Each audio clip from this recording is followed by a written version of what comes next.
presented by RK Music.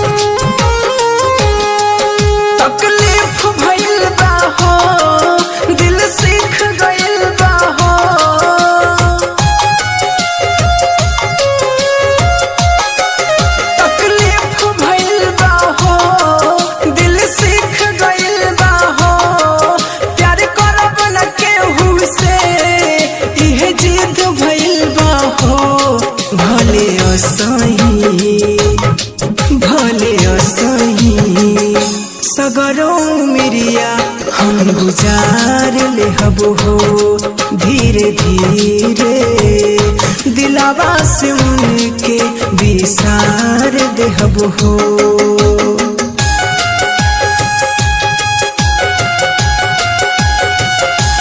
presented by RK Music.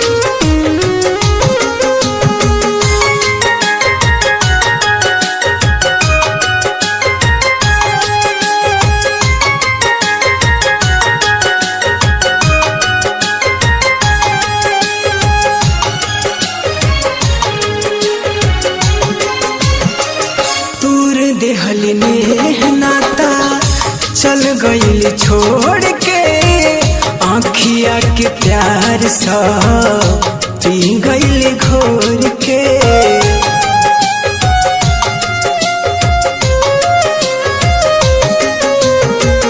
दूर देहली ने नाता चल गई छोड़ के आँखिया के प्यार सब पी गई घोर के। अब याद न करब हो फरियाद न करब हो उनका चलते खुद के बर्बाद न करब हो।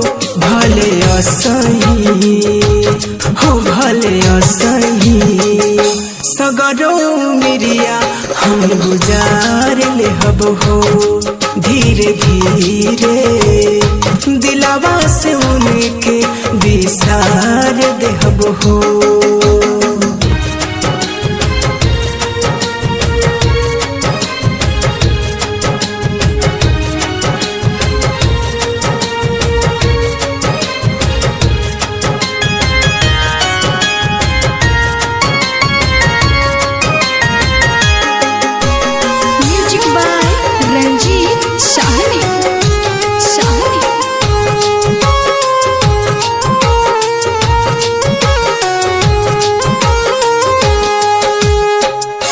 दिलवा लगावाला के दे गईले नीक हो इहे सोची सोची दिल में होला तकलीफ हो।